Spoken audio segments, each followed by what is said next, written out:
अभी बीजेपी नेता शहनवाज हुसैन को हार्ट अटैक आया है। उनकी उम्र मात्र 54 साल की है और देखने में भी वो फिट लगते हैं, उसके बाद भी उन्हें हार्ट अटैक आ गया। तो ऐसी खबरें आम हो गई हैं कि लोगों की उम्र कम होती है और देखने में वो हेल्दी लगते हैं लेकिन उन्हें हार्ट अटैक आ जाता है। तो आज के वीडियो में हम हार्ट अटैक के कारणों के बारे में बात करेंगे। तो नमस्कार, मैं हूं डॉक्टर राम प्रकाश अनंत और आप देख रहे हैं जन स्वास्थ्य। वीडियो शुरू करने से पहले मैं फिर आपसे एक बार अपील करना चाहता हूं कि एक साइंटिफिक चैनल है। मेडिकल साइंस और हेल्थ के बारे में साइंटिफिक और ऑथेंटिक जानकारी आपको इस चैनल पर मिलेगी।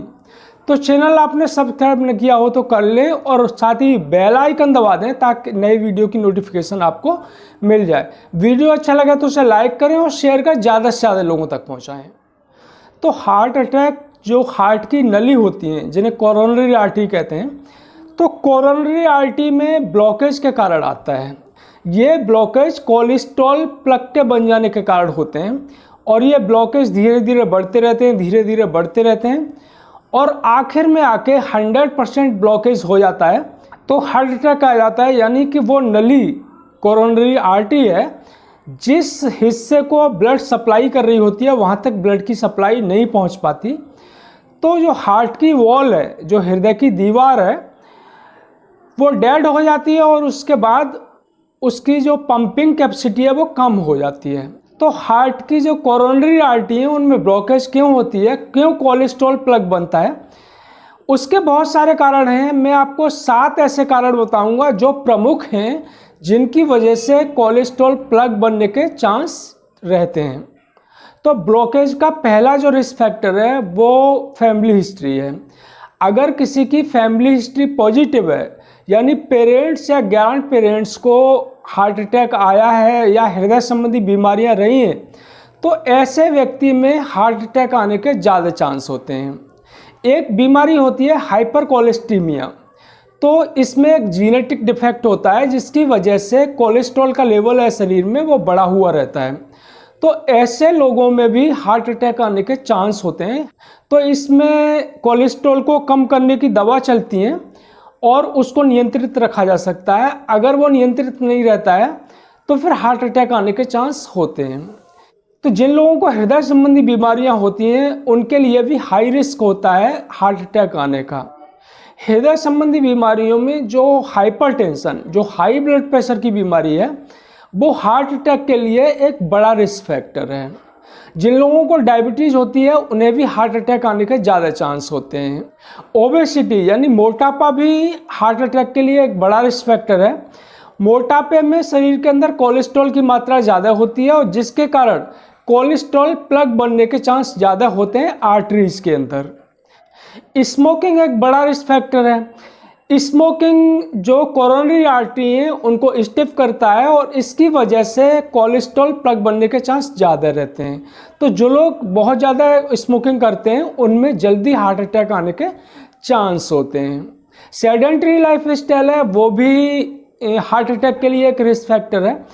जो लोग बिल्कुल चलते फिरते नहीं है, पूरे दिन बैठे रहते हैं या उनका काम बैठे रहने का है, तो उनमें हार्ट अटैक आने के चांस ज़्यादा होते हैं। जो सेडेंटरी लाइफ स्टाइल है वो मोटापे को भी बढ़ावा देती है और इसकी वजह से हार्ट अटैक आने के चांस ज़्यादा हो जाते हैं। तो जो लोग एक्सरसाइज नहीं करते उनमें हार्ट अटैक आने के चांस बढ़ जाते हैं। एक्सरसाइज करने से मोटापा कम रहेगा और उससे हमारा जो ब्लड सर्कुलेशन है वो भी ठीक रहेगा और जो ब्लड प्रेशर की बीमारी है वो भी कंट्रोल में रहेगी, डायबिटीज़ भी कंट्रोल में रहेगी। तो नियमित एक्सरसाइज करने के बहुत सारे फायदे हैं। तो ये जो 7 बड़े रिस्क फैक्टर हैं, हाइपर कोलेस्ट्रीमिया है, फैमिली हिस्ट्री है, हाइपरटेंशन है, हाई ब्लड प्रेशर की बीमारी है, डायबिटीज़ है, स्मोकिंग है, सेडेंटरी लाइफ स्टाइल है, एक्सरसाइज की कमी है और मोटापा है, ये 7 बड़े रिस्क फैक्टर हैं हार्ट अटैक के लिए। तो इनमें से जो फैमिली हिस्ट्री है और हाइपर कोलेस्ट्रीमिया जो जेनेटिक होता है, इन 2 को छोड़ दिया जाए तो बाकी के जो रिस्क फैक्टर हैं वो कंट्रोलेबल हैं, हम उन्हें आसानी से कंट्रोल कर सकते हैं। तो अगर हम इन 7 रिस्क फैक्टर्स को कंट्रोल करते हैं, नियंत्रित रखते हैं और अपने साथ कोई भी रिस्क फैक्टर्स जुड़ा हुआ नहीं रहने देते हैं, तो हार्ट अटैक के चांस कम हो जाते हैं। कोई एक रिस्क फैक्टर जुड़ा हुआ है तो दूसरे रिस्क फैक्टर को न जोड़ने दें। जैसे किसी को अगर डायबिटीज़ है और अगर वो अपनी डायबिटीज़ को कंट्रोल रखता है तो जो हार्ट अटैक है उसके चांस कम रहेंगे। अगर डायबिटीज़ के साथ उससे ब्लड प्रेशर की भी बीमारी हो जाती है, मोटापा भी है साथ में, तो फिर हार्ट अटैक के चांस काफ़ी बढ़ जाएंगे। तो कोशिश करनी चाहिए कि इन सातों रिस्क फैक्टर में से कोई भी रिस्क फैक्टर्स हमारे साथ न जुड़े। अगर कोई रिस्क फैक्टर हमारे साथ जुड़ गया है तो ये पूरी कोशिश होनी चाहिए कि दूसरा रिस्क फैक्टर उसके साथ न जुड़े। तो जब 2-3 रिस्क फैक्टर्स इकट्ठे हो जाते हैं तो फिर हार्ट अटैक जाने के चांस काफ़ी बढ़ जाते हैं। तो इसीलिए कुछ लोग हैं जो ऊपर से हेल्दी दिखाई देते हैं या उम्र कम है उनकी, उसके बावजूद भी हार्ट अटैक आ जाता है। तो उसका कारण यही है कि उनके साथ कई सारे रिस्क फैक्टर्स जुड़ जाते हैं।